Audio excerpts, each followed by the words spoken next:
Most of us have probably seen or used a compass before. It's an ancient tool that helps us figure out which direction we're heading. You may also have seen a compass widget on a Garmin watch, a handheld device, or even on your smartphone. But what you might not know is that, using either GPS mode or a 3-axis electronic compass, what's the difference between them, and how do you use each one? Let's take a closer look.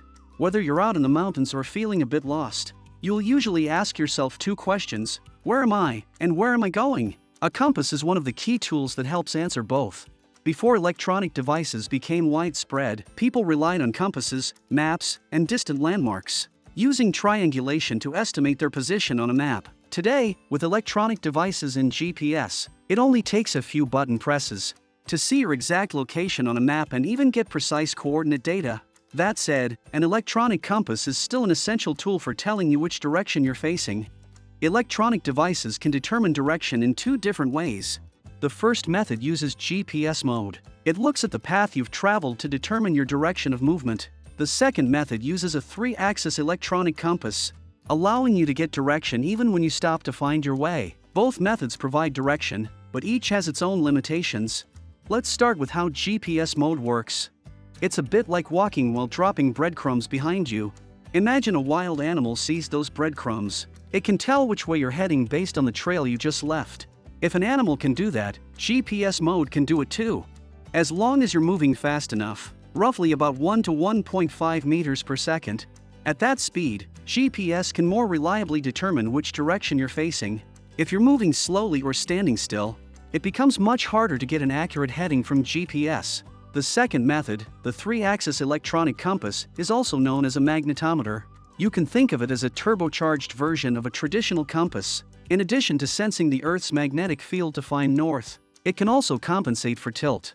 Why is tilt compensation important? Because everyone wears their device a little differently, which means the device is rarely perfectly level. A 3-axis compass compensates for that tilt as much as possible, so you can quickly and easily find your direction without having to hold your watch perfectly flat. The Oregon 300, released in 2008, used an older-style electronic compass. It required the device to be kept fairly level to get a reliable heading. Most modern devices now use 3-axis electronic compasses, which are much more convenient to use. Let's do a quick summary. GPS mode determines direction based on your movement path. You need to be moving fast enough for it to be accurate. The 3-axis electronic compass uses the Earth's magnetic field, and tilt compensation makes it easier to get a reliable heading. Now that we've covered how GPS and the 3-axis compass work, let's look at how to use them. Using the Garmin Forerunner 970 as an example, when you open the compass widget,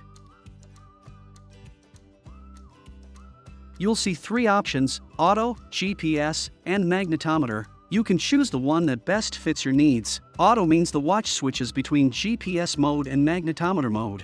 In other words, it alternates between GPS-based direction tracking and the electronic compass. GPS means the watch relies solely on GPS to determine direction. Magnetometer means the watch relies solely on the electronic compass to determine direction. Once set to auto, when you're running or cycling with a steady forward motion, the watch will use GPS mode to display your heading. When you slow down or stop to check your route, the watch will switch to the electronic compass to measure direction. One important reminder is that electronic compasses are sensitive to strong magnetic interference. This includes strong magnets or electromagnetic fields. When reading direction, try to avoid standing too close to vehicles, buildings, or objects like powerful fans that can affect magnetic fields. For divers who carry a magnetic dive pointer during a dive, try to keep it as far away from your dive computer as possible.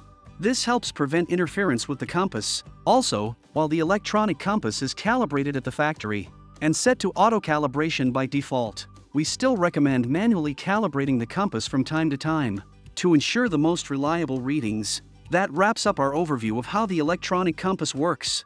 We hope this helps you enjoy your activities and get the most out of your Garmin device.